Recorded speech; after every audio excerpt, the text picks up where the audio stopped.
Hi, I'm Tony Wagner, the Innovation Education Fellow at the Technology and Entrepreneurship Center at Harvard. I recently wrote a book called The Global Achievement Gap, which explores the new skills all students will need for careers, college, and citizenship in this global knowledge economy versus what's being taught and tested even in our best schools here in the U.S. This resulted in an extraordinary invitation from the National Board of Education of Finland to consult with them as they think about their comprehensive education system for the 21st century. I accepted because Finland is the highest ranked country in the world by any education standard. And I wanted to understand what is it that has gotten them this far and what might be some of the lessons we could learn here in this country. So join me as we take a trip to Finland to learn about their extraordinary education system.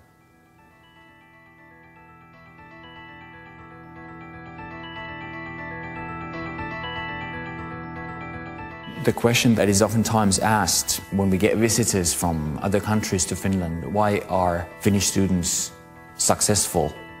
In Finland, families value education. They think that it's important.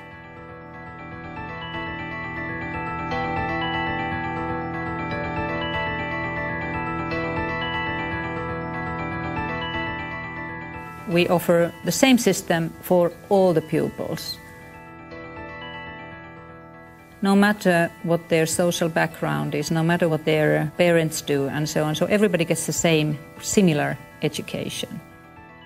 We have a consensus about what we want young Finns to be after. We want to provide a broad citizenship for every Finn.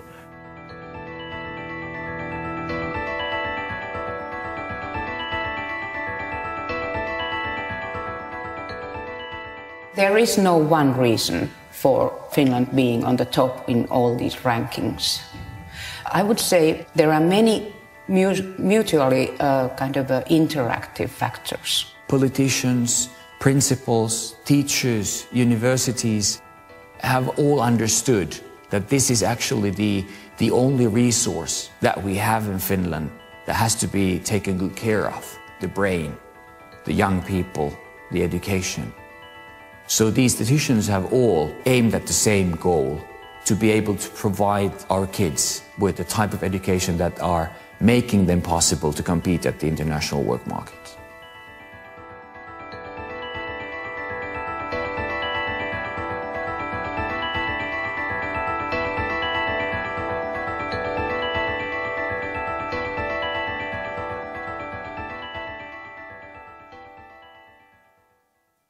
So how do you go about understanding a country's education system? Well, some folks like to start with the rules, the policies, the curriculum.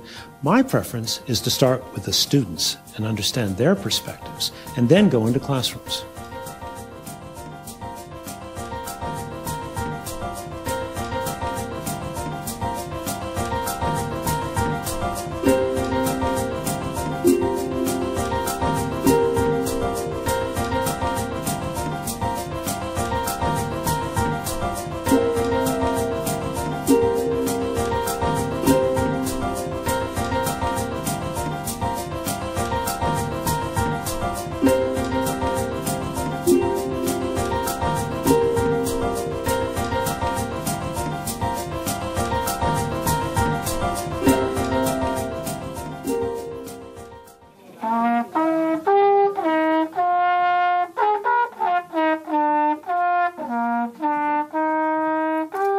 While we were in Sippo, I visited an elementary school, grades 1 through 6. A couple things stood out for me. First of all, the size of the school, small. Their schools, elementary, middle, and high, are much smaller than ours because they understand the importance of more intimate working relationships between teachers and relationships between students and teachers. Class size also tended to be smaller, on average about 20. But the other thing that stood out was in this particular lesson I observed, where students were learning about different sources of energy, both renewable and non-renewable, in second grade. But after they'd been studying energy for several weeks, the teacher asked them to write a puppet show, imagining that the power had gone off in their home, and then representing what would happen. Real-life experience, thoughtful concepts, and the arts integrated into one curriculum.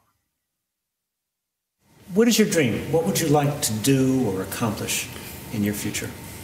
And it's okay if you say, I don't know right now, but it's okay if you just have a dream, just a thought about the future. What is it that you would like to do in the future at some point? A Disney animator.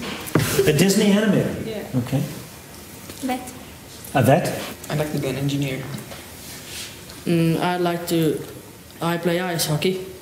So if I can't play in the SM League or so I like to own Coca-Cola. All right. Well, I have always wanted to be a musician. A musician. Okay. I just want to be rich and live in Bahama Islands. I don't really know, but maybe a teacher. It would be cool to act or do some other things with movies and so on.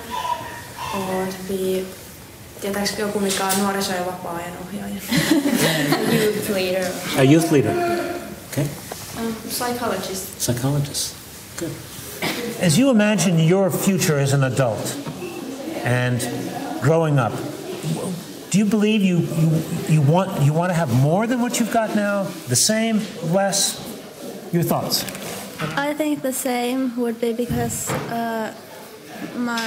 we're living in a quite good standard, my family, and I think it's more important that I like my job and what I do than how much I earn money. I agree. It doesn't matter that much how much money you have. It's like not that big deal. But as much as you need money. It's more important to me to love the things that I do than have the money. I also agree with the fact you have to like what you do, but if you don't make any money, like if you want to be an actor and then you just can't get a job, that is not wise. I don't think so. So I am pretty satisfied with the situation at my family's, so more or less the same. Mm-hmm. Yeah. Jobs that give you much money also take usually lots of time. So if you hate what you do but get millions of euros, it's not worth it. So less is sometimes more. I agree too, but I'd like to be a millionaire too. But we used to have 45 minutes, and then we used to have also these like double lessons, so we had like 90 minutes lessons. And they changed it because, you know, when a class starts, the first 5 minutes go to everybody sits in place and is everybody now here, and then the last 5 minutes usually go that everybody is putting away their stuff. So now they thought, okay, now we save time, we just take a bit longer lessons. So we arrive at school maybe something like 8 o'clock, but if you're lucky you can come to school later. Like 10 and 11 or last year I had or we both had actually like almost every day from 8 till 4. But when we're now seniors, so life is much easier now. So in the next period, when we have only like 4 courses or 3, so we have maybe some days we have only 2 lessons. We come to school at 12 and leave at 4, or come to maybe 11 and leave at 2. So it really depends how you do your course, how you choose them. Most people do this upper secondary in 3 years, but it's also possible to do this in 2 or 4 years. So of course if you do in 4 years, that means you have you don't have that many lessons every day. In my free time I see my friends, and I fence, sword fighting, and then I play with my computer. And I don't usually see my friends until the weekend because then you have more time. But I do sports, I do boxing or go to gym, or I spend a lot of time in front of the computer too. Facebook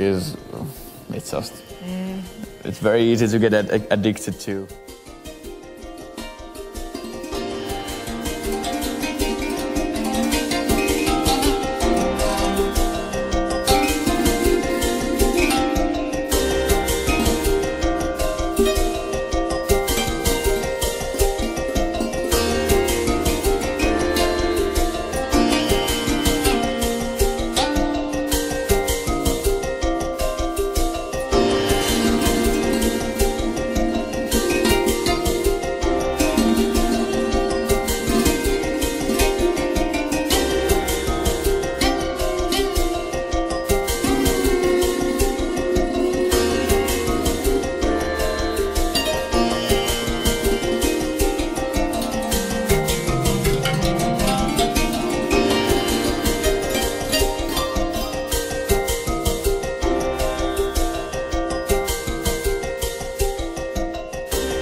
So what can America learn from a small country like Finland?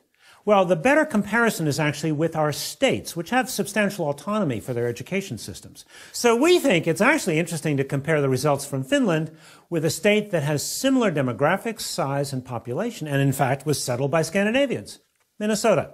Minnesota, according to the last national NAEP test, our nation's report card, scored 4th highest in 8th grade math scores and 2nd highest in the country on 8th grade reading.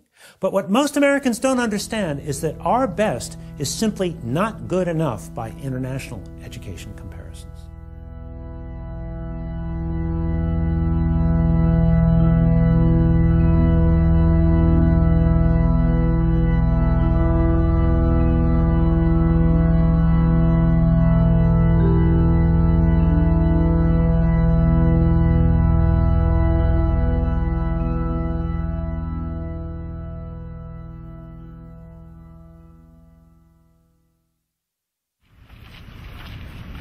So we're here to visit a Finnish school which is connected to the university that does teacher training. So what we expect to see are regular academic classes being taught by teachers who are also training student teachers. Here what we have is the lesson plan for the math class we're about to go visit with Johannes. And he outlines for us what was done in the previous lesson, which was the discovery of the Pythagorean theorem, which he just described to us. Now what we're going to apparently see is some oral calculation, proof of theorem, checking homework, how to calculate legs, that'll be interesting, written examples, individual practice, a short test of taught matter, and finally homework and self-evaluation. And it's a 75-minute class, so we're off to learn some math this morning. Mikä luku sopii x:n paikalle? X-potenssiin 2 on 64.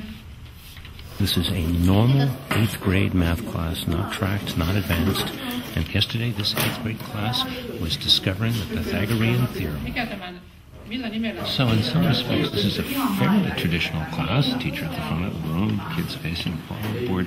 But one thing that's quite different is the fact that it's the kids doing the problems at the board, not the teacher. So that's the teacher's way of really trying to understand what these kids know and what they don't know. It's a dramatically better way of testing their thinking than just sort of collecting homework and grading it. Behind us, there are 7 student teachers who are observing this lesson as a part of their basic training. They are required to observe a large number of lessons, and not only just observe them, but then go back and in small groups critique and discuss those lessons. Oikeastaan we have very little testing, perhaps, you know. Yes. We don't have practically any testing until the end of the high school. Yeah, the matriculation exam. Yes. The more relaxed atmosphere that characterizes classrooms now seems to facilitate and improve learning and student motivation. We try to all the time say that it's up to you that you learn. Yes. And this is good for your future and it's fun to learn. So what did students have to do? You wanted them to understand this theorem. I wanted them to discover the theorem. To discover it? Ah. Discover the theorem. Well, that's a really important distinction, isn't it? Yes, yes. The emphasis is not so much on mechanical performance, but on using math in concrete situations and sort of understanding the math. Our school system is very much oriented toward this kind of understanding and reading and also some problem solving and this kind of things. Teachers have always been revered in Finland. In the villages, they were the wise elders that people went to for advice and so on. But what is particularly striking about the Finnish story is how they have changed the nature of teaching. Teachers are no longer assembly line workers. Page 87 by October 5 in the textbook. They have become knowledge workers, working collaboratively, thinking of their classroom as their laboratory for continuous innovation, trying to understand how to ensure that all students achieve at very, very high levels. Teachers are the ones who facilitate students to create, to do knowledge work together. And this kind of a knowledge co-creation happens in these learning environments. Today, teachers in Finland lead this kind of a multi-professional work together with those who work in libraries, science centers, museums. If you want to become a teacher, You have to do pretty well, and also you have to have pretty high marks, high grades to be able to enter the university.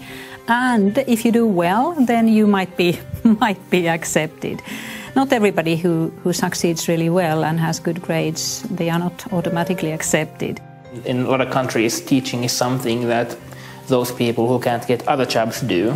But in Finland, it's a job where people apply to the teacher education and to be teachers. So it's an esteemed profession. Young people in Finland, they want to be teachers.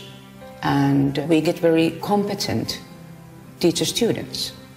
We have 5-year study programs for all teachers, both class teachers and subject teachers. Subject teachers, they major in their subject, and class teachers, they major in educational studies. So it's 3 years of bachelor's and 2 years of master's. I've understood that it's quite rare that all teachers have the university master's degree. Yeah. I think most countries don't have that. It's probably one factor. The main reasons for our success, I would say, that it's teacher education, that we're able that we have teachers that all have masters. We call it a research-based teacher education. And it means that it's much more important to learn to think pedagogically and be a reflective, inquiry-oriented teacher. Even if you do extremely well in both your matriculation examination and have good grades in your report card, you cannot just walk in. So you have to do well also in the entrance examination. And for that you have to study quite a lot, I'm afraid, because the percentage who manage to start their studies at the university, that's quite low in Finland. We have much more applicants than what we can take in. So teachers' profession is very, very highly appreciated here in Finland. This year there were 1,600 applicants, and we could take in only 10% of those people. But if you manage to get into the university, so you start your subject studies, they have to have a degree in these subjects that they teach. They have lessons, they have tutorials, they have small group discussions at the university. Then they sit down with the supervising teacher, and then we actually start planning the lesson or lessons. They write a lesson plan, usually they plan their own teaching. We discuss it, and then they make the changes, they send it back to me again. And then they give their lesson. After that we have a quick feedback session with the students who have also been observing the class. These feedback sessions, they are very, very important. Actually, it takes a lot more time to actually fulfill one lesson. So it means that the students we get in, they are very motivated and they are very, very well educated when they come in. So they are very high quality students. Of course, sometimes we do have cases where we just have to say that, okay, maybe you should do something else. This is not maybe your place, but very rarely. Ovat ihan virkamiehiä, jotka on nimitetty virkaansa.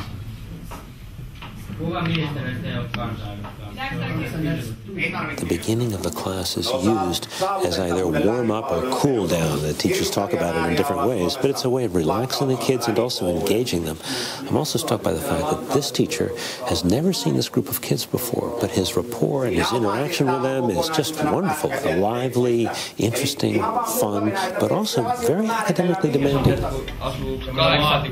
8 ihmistä samassa käymässä, ne edes tunne toisiaan. Miksi ne kutsuttiin? Solukäyppä. He's using very hard events to actually teach a fairly basic content at the moment.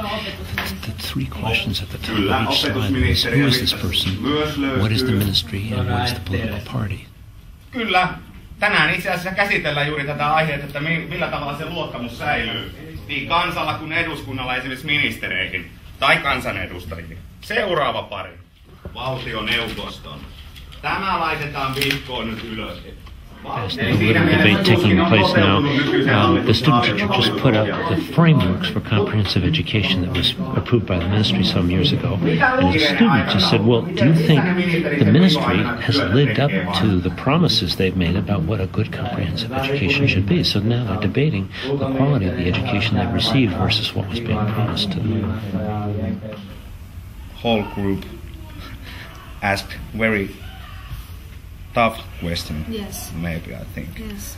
But fortunately, you have very good knowledge of the subject. Not once you were lost. What do you think about the lesson? I thought it was very nice. I wouldn't have spoken so much in the lesson, and I would have given them more space. But it's a difficult subject, and they ask questions all the time, so it took the time. The challenge for any of us as teachers is what Ted Sizer said, which he said, less is more. Yeah. Doing less, going in greater depth. Yeah. Again, maybe too much talk from me, and I like to have a little bit more activity for students. Yes. I understand also your problem that you have had so much to teach that it's very difficult to cut. They observe our classes in multi-subject groups. So all those who are considering coming to the teaching practice follow lessons given by us. We just teach. We do our everyday work, and they follow us. So you're really modeling the behavior, or behavior being of transparency, right? You're having whole groups of kids, future teachers, come in and watch you teach. It's true. And in part, which, as I hear you say this, you're saying that this is the norm. That the norm is we're going to watch each other teach all the time. Is that a fair summary? The stage is open for everybody. You could drop into any classroom here and watch. And it's also encouraged before they start teaching themselves. So we have these observation sessions ongoing all the time. And they're told what to be looking for? The questions that we have designed for that purpose they're quite simple. What did you see? It could be one question. What would you have done differently? What are your thoughts about some points? 3 very simple questions, because we realized these 3 simple questions might, in a way, lead their concentration to the content.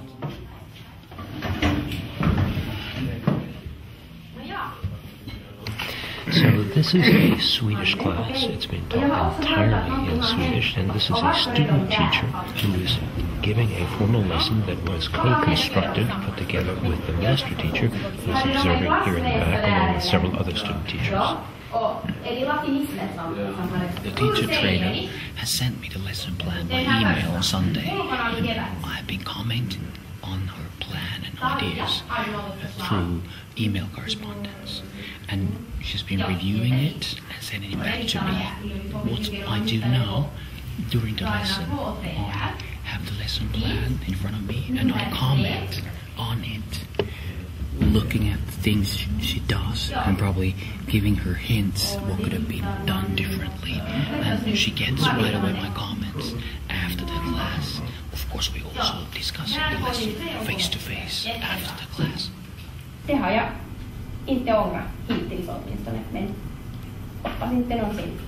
She's quite well using other material, for example, a YouTube video and text from other resources, but going back to the actual resource textbooks after these introductory sections.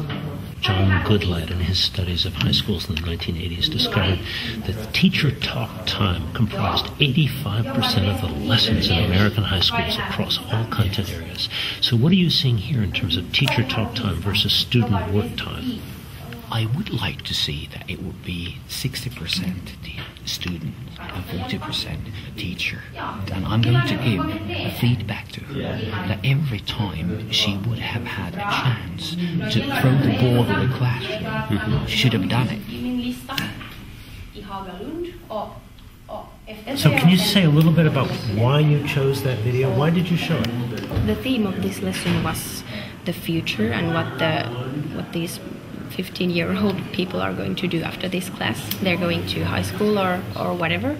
This song was quite good to support the theme, and I've learned that it's good to use just music or some listening comprehension exercises or something like that to cool down the class. And I've experienced that it works. Listening comprehension exercises and music is the best way to calm down a class that is a bit, how do you say it? Well, not that calm. Yeah. So I've just spent the day observing classes, talking to teachers and students, and trying to better understand what is it that actually happens in classrooms that accounts for these extraordinary results. Several things we observed that were in common to all of these classes. These classes really focused on teaching students how to think, giving students a sense of being able to really actively engage in their learning, not penalizing mistakes. Finally, I was struck by the attention to detail in the ways in which these master teachers work with student teachers in their classes. There is a technique, a methodology, if you will, a national curriculum for preparing these teachers so that they get a great deal of classroom experience, they get a great deal of coaching on how to become a better teacher, and there's a clear understanding about what, in fact, is good teaching.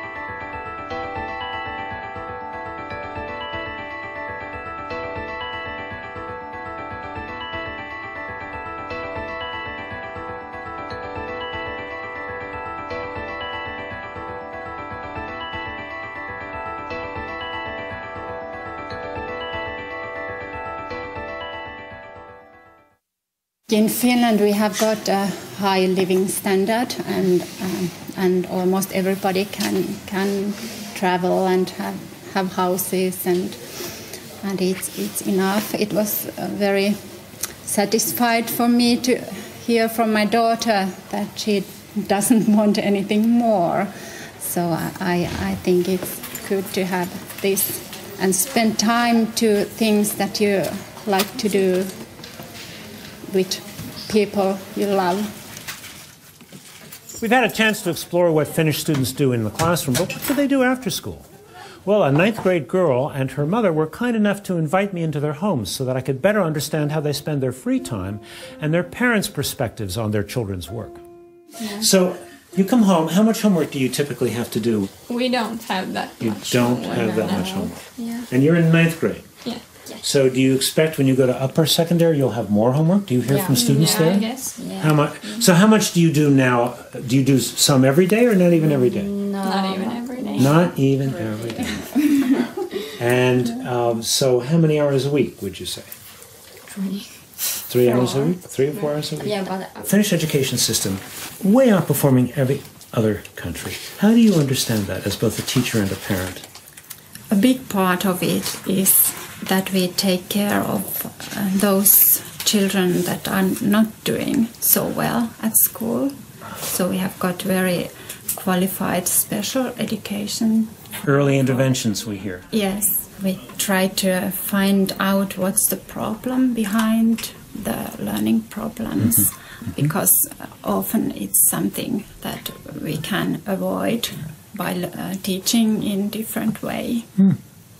Here is our class. So we had a thema day in school. What was the theme? We are mafia family. I kind of guessed. Yeah. So also homework.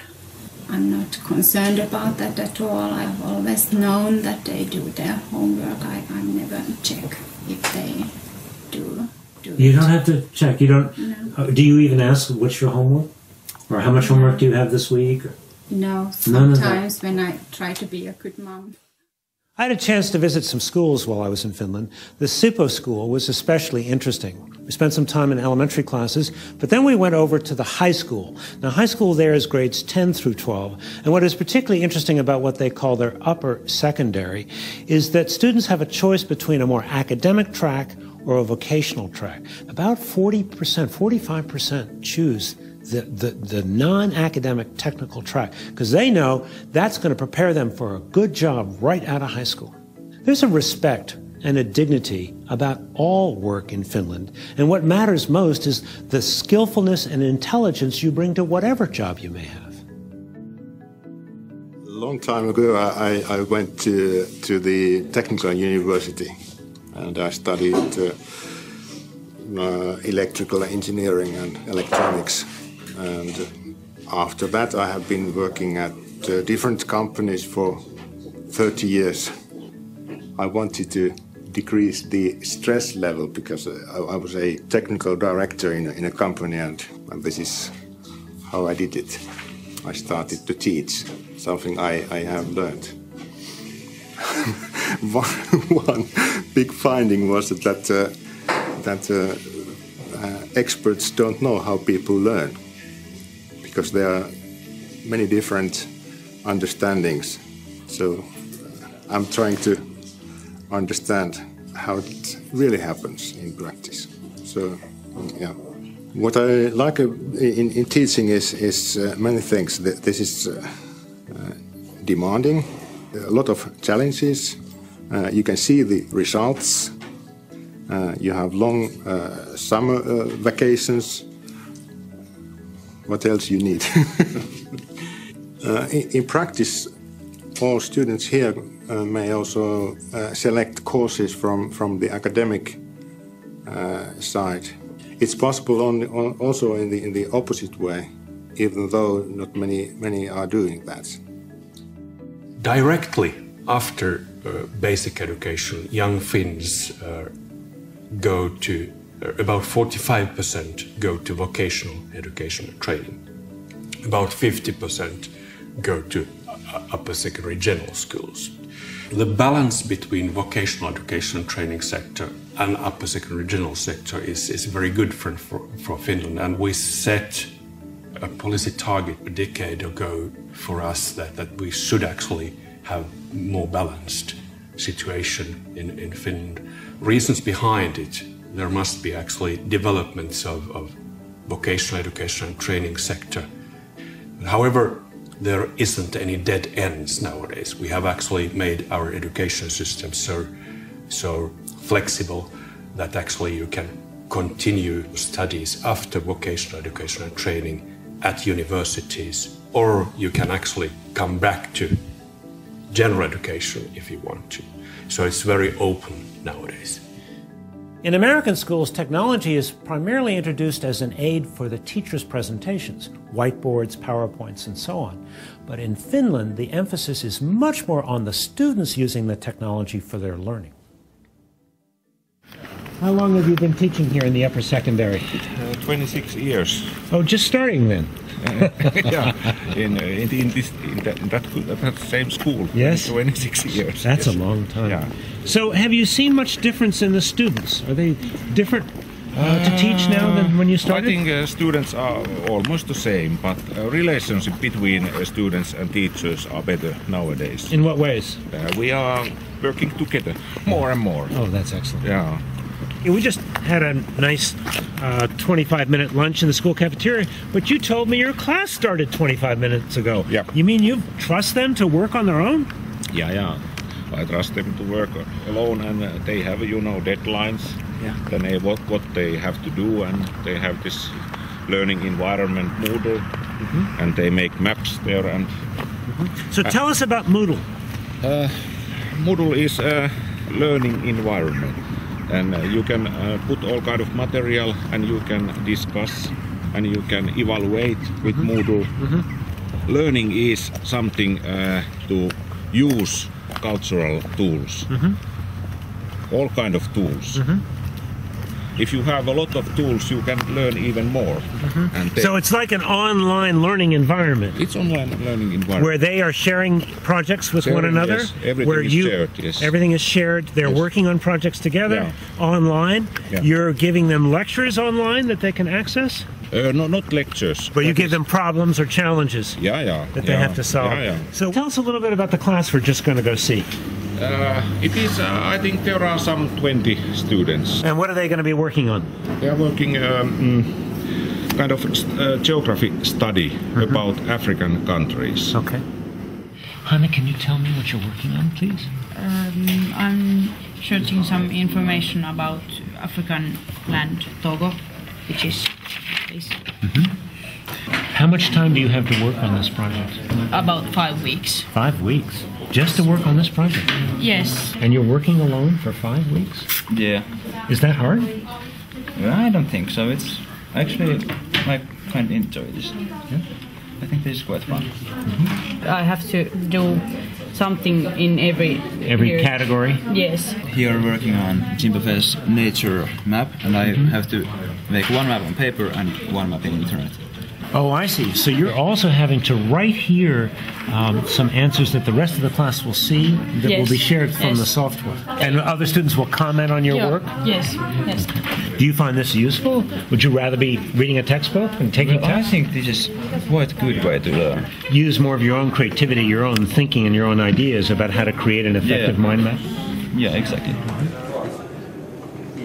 Niin, tuohon linkkiin sun pitäisi kopioida se sieltä sivun otsikko vielä. Tää kokonaan? Joo. Eli se, ja sit se laitetaan siihen kopioi liitä ja sit OK. Ja nyt kun sä menet sinne Moodleen ja painat tallennan, niin se tulee. We are studying business marketing, so at this moment we are studying the social media marketing, which is a quite new area. You know, no one knows where the marketing in social media is going. So students are actually in the Facebook, which they love, trying to find out different kind of articles, especially about Facebook and marketing. They are using Wikipedia. It's quite interesting because when you see something new is growing, so you need to go right to it and to see where it's going to.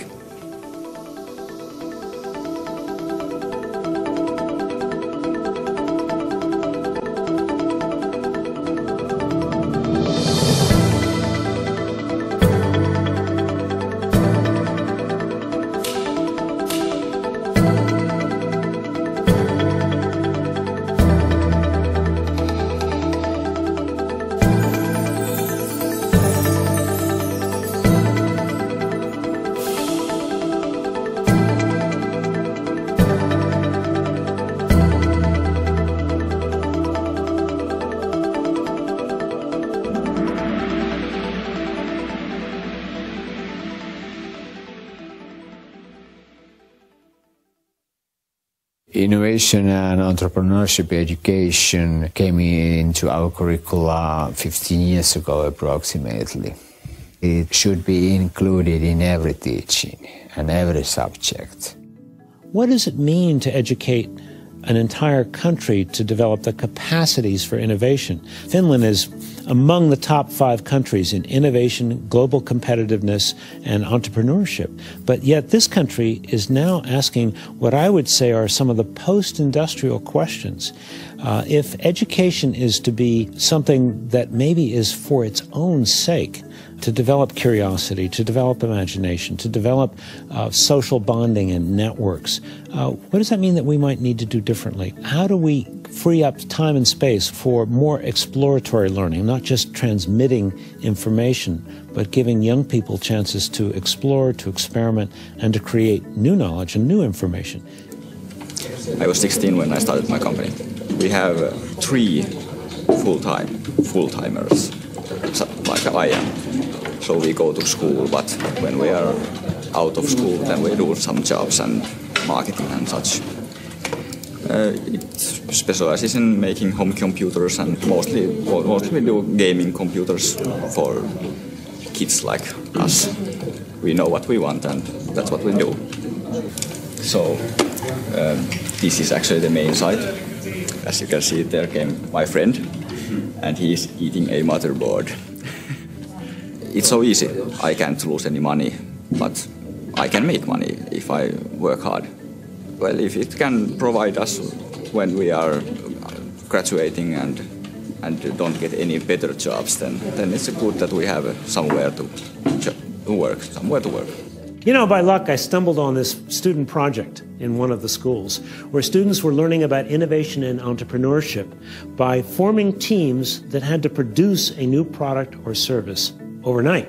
quite literally. They were spending the night in schools with their teams and with adult chaperones, learning the skills of innovation and entrepreneurship.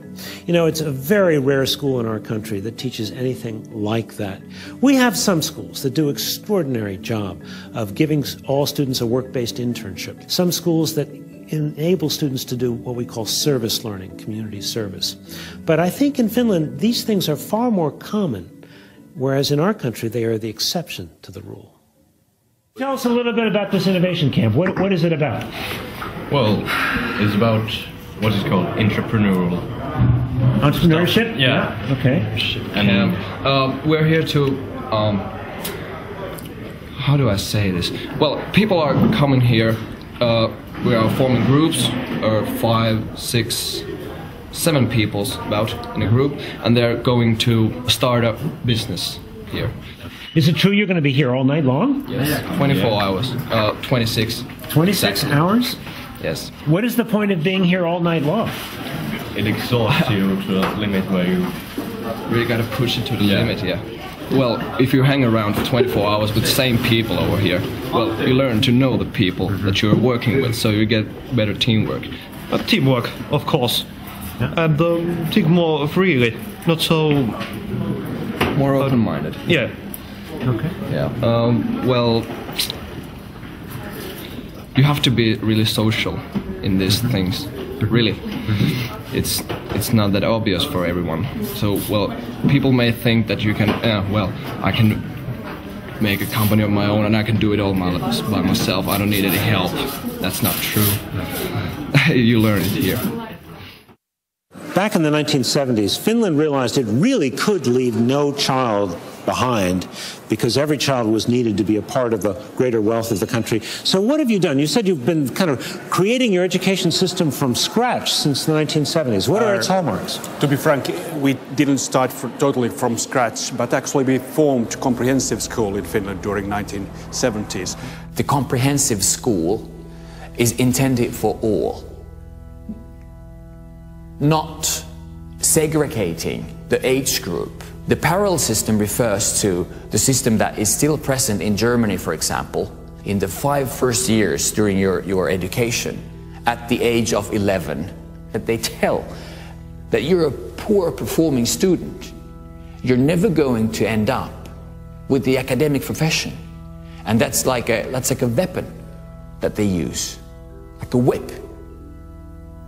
And it's totally different from the idea that we have about education, providing everybody the same possibility, the same opportunities, even the same curriculum. We started to discuss about the possibility of a single and unique and equal education for all. And it took 5 years to discuss that, but finally it came into force in 1973 that there should be a kind of basic education that is similar for everyone regardless of social or economic background. The system in Finland relies on the principle of equality and equity. As a parent, you are sure, wherever you live in this country, that your child is getting same type of education with same type of curriculum. So it's equal and it's free. They get all the materials free of charge. They get their food, lunches, even snacks like in our school, free of charge. It's very democratic in that way. Can you tell me about the balance between what is done nationally versus what is done locally? Yeah. Nowadays, Finnish state and actually Finnish National Board of Education sets core curriculum for basic education.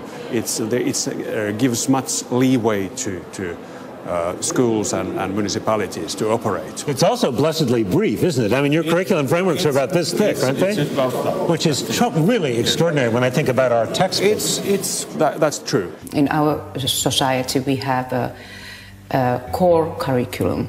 And then schools make their own curriculums, and they have lots of liberty in making their own decisions.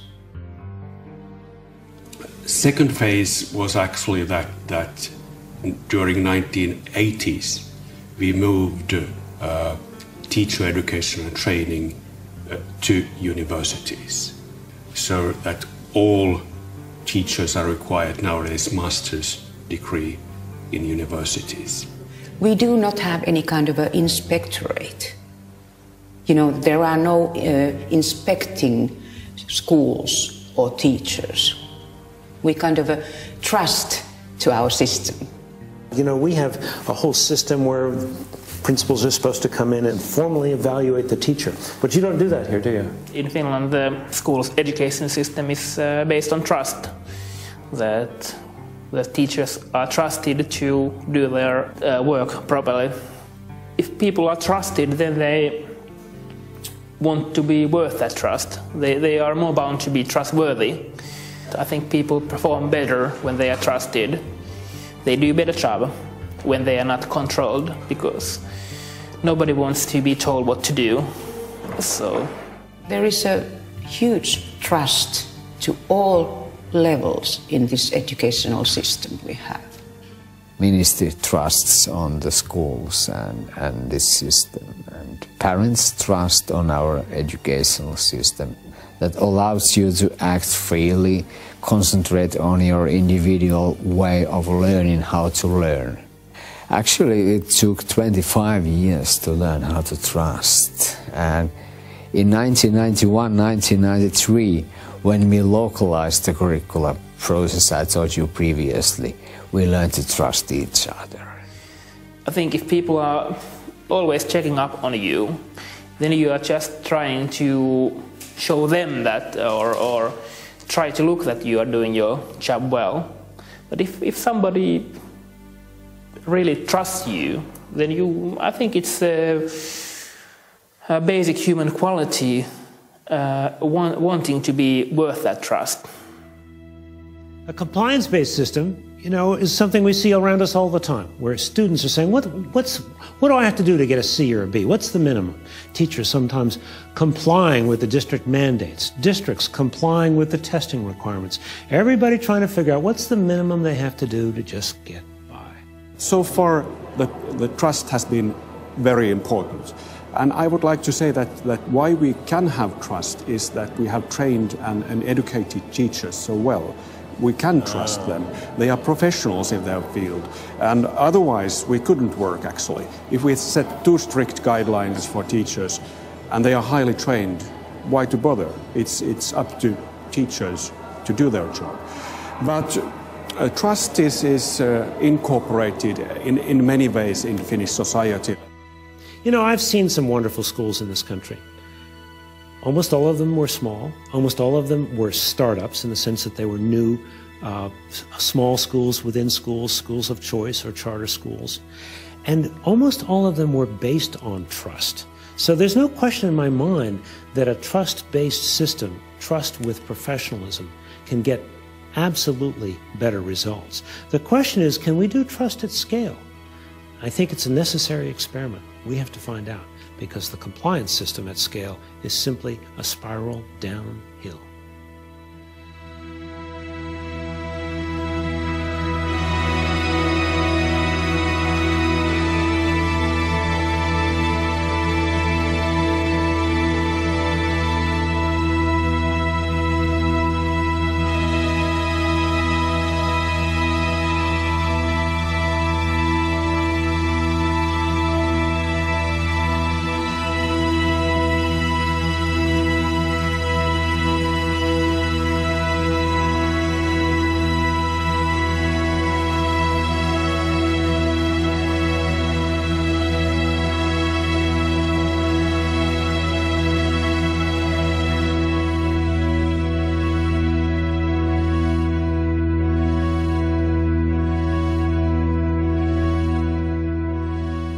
I went to Finland as a guest of the National Board of Education, who was sponsoring, along with the Finnish Ministry of Education, a conference called Education 2020. And they had invited some of the leading policymakers, educators, and so on to come and really talk about how the comprehensive education goals may need to be shifted or changed in the coming years for all students in Finland.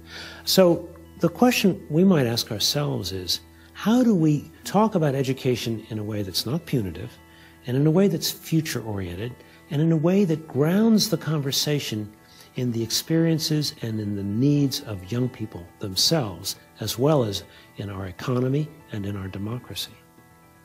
So tell me about this 2020 conference. You're here today to talk about education in 2020. You're already the best in the world. What are you worrying about? Why are you thinking about 2020?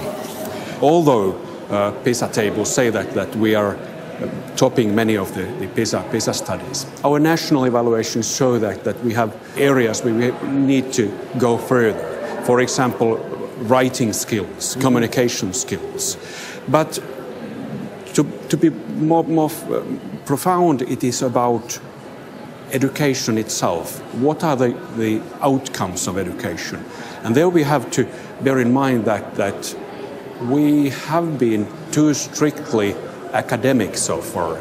So it's not enough to memorize things. We should actually learn how we use the knowledge. It's not distinction between 21st century skills or academic skills. We need both. And we don't want to abandon the good situation we have in academic skill area. No, that's definitely true. It's much more important to learn to think than to learn to repeat some basic subject matter things. Family values are important, education is important, reading is important. It's important to understand reasons behind things. Concentrate, read, dream, talk, understand, reason, find solutions yourself.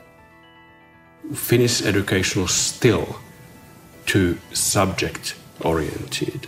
We should actually highlight thinking skills, collaborational skills, that kind of skills which are more higher order.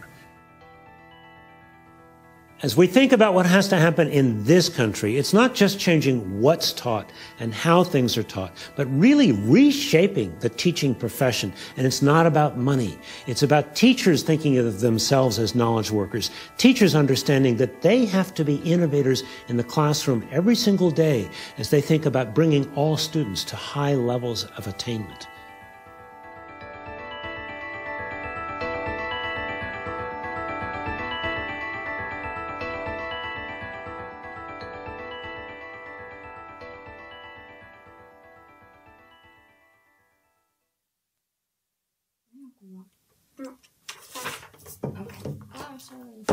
Yeah, I don't know her play this like good, but yeah, she's good. No.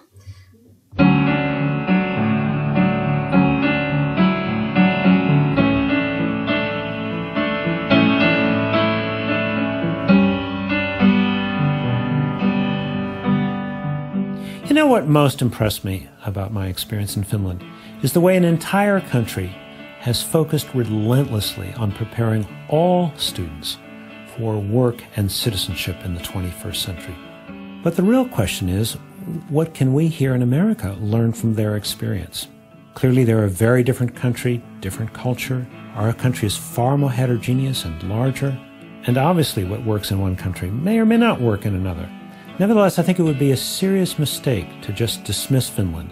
In fact, I believe we need to see Finland as a laboratory for 21st century educational innovation, a place that has done sustained research and development to create a truly world-class education system for a new century. Oh, well done! Good job!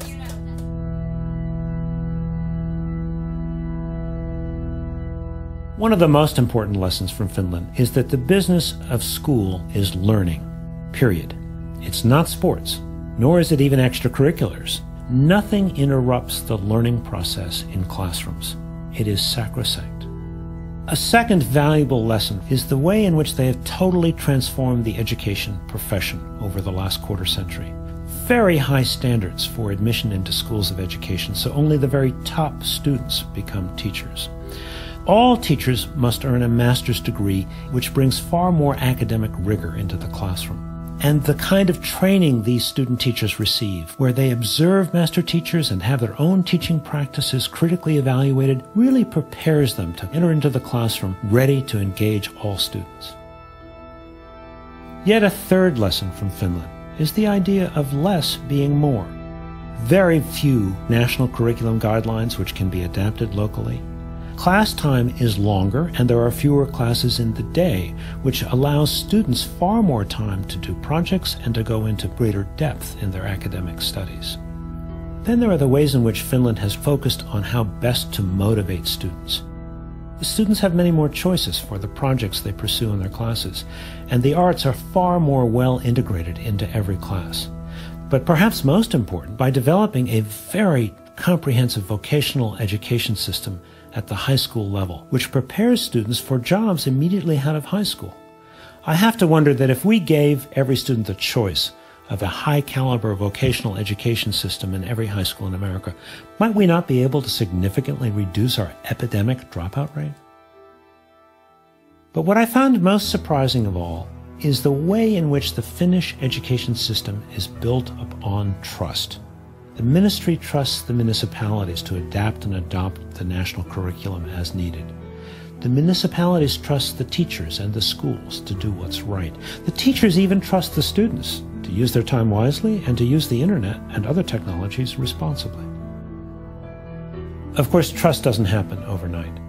The Finns began with developing a real consensus about the importance of education and the purpose of education. This consensus has enabled Finns to work far more collaboratively and cooperatively to prepare all of their children for a rich and satisfying and productive life in the new global knowledge economy. So is there anything Finland might learn from some of America's best education practices? Actually, I think there is. In the best schools that I've seen in this country, students have digital portfolios and publish their work. Teachers videotape their own and one another's lessons, leading to a kind of transparency for all students and teachers in learning and teaching. So, of course, we have some wonderful teachers in extraordinary schools here in America. But what was so inspiring about Finland is the way in which they are doing this kind of high level of education for every single student in the country. For me, this is the Finland phenomenon.